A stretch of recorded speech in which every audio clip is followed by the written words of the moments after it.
On a cold, unforgiving afternoon, a car slowed to a stop beside a silent stretch of sidewalk. The door opened, and a golden retriever stepped out, wagging his tail with innocent excitement, not knowing that the people he loved were about to break his heart in the cruelest way. The leash wrapped around the lamppost.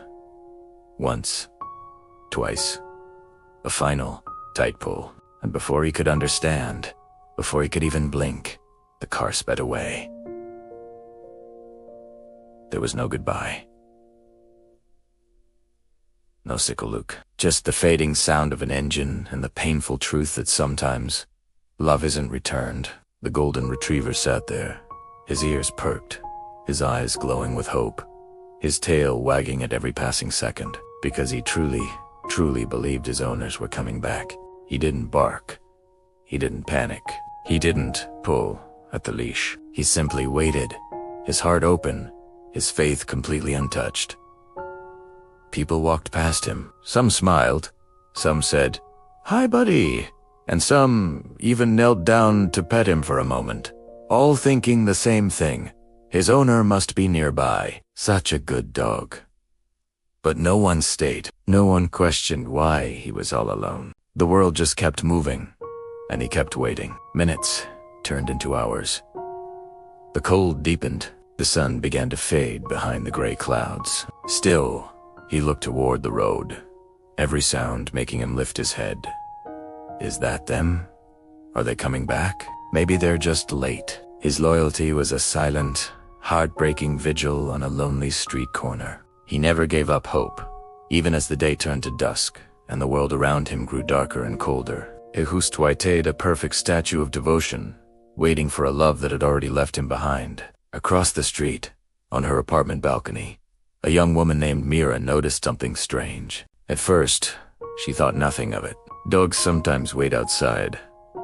Owners sometimes take a while in a shop. But after 3 hours, then 4, then 5 painful hours, one thing became painfully obvious: that Doug wasn't just waiting for his owners. He was waiting for a miracle. He sat perfectly still, patient, loyal, and heartbreakingly gentle.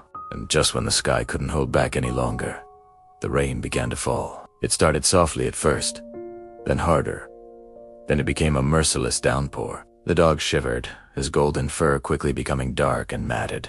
But he didn't move from his spot. He just looked toward the road, as if begging the rain to stop so he could hear the footsteps of the people who would never, ever return. He endured the cold, the wet, the loneliness, all while holding on to a sliver of hope that was slowly being washed away by the storm. He was a beacon of unwavering love in a world that had shown him none.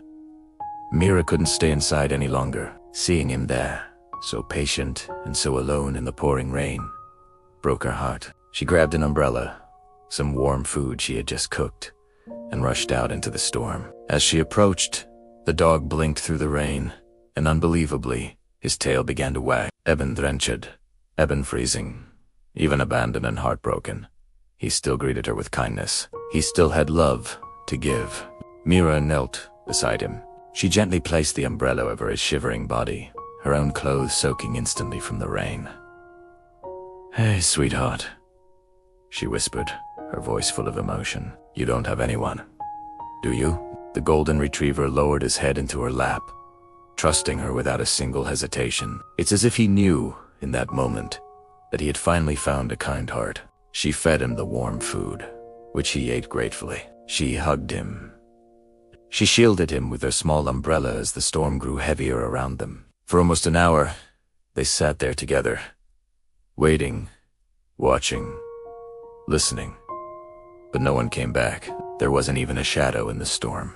Mira wiped away her tears, which were now mixed with the cold rain on her face. She took a deep breath. "Okay," she whispered, her voice trembling but firm. "If no one's coming for you, I will." She reached for the leash tied to the post. Her hands trembled as she worked on the tight, cold knot. As it loosened, the dog didn't move away. He didn't show any fear. He didn't hesitate. He simply stood up and pressed his head gently against her leg, as if saying, "You found me. I'll go with you." In that moment, under the falling rain, two lonely hearts became each other's miracle. Mira, brought him home.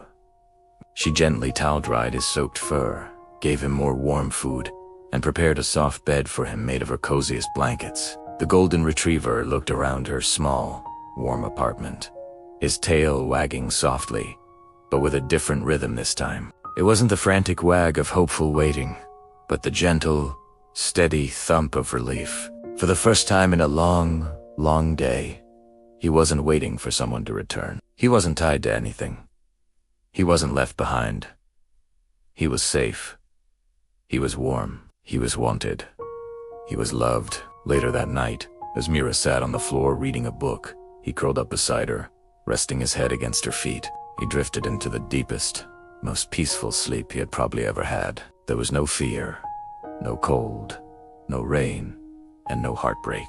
Just the quiet, steady breath of a dog who had finally found someone who wouldn't leave him. Someone who saw his worth and chose to stay. Kindness costs nothing. But to someone who has been abandoned, it can mean everything. Sometimes, the smallest act of compassion becomes the turning point in a life left out in the cold. Animals love without hesitation. They trust, even after being hurt. And they teach us what loyalty and unconditional love truly mean. If you were walking down that rainy street, and you saw a dog tied to a lamppost, shivering, waiting, and clearly abandoned, what would you do? Would you stop to help? Or would you walk away, hoping someone else would do it? Let us know in the comments. Your kindness could change a life. Thank you for watching.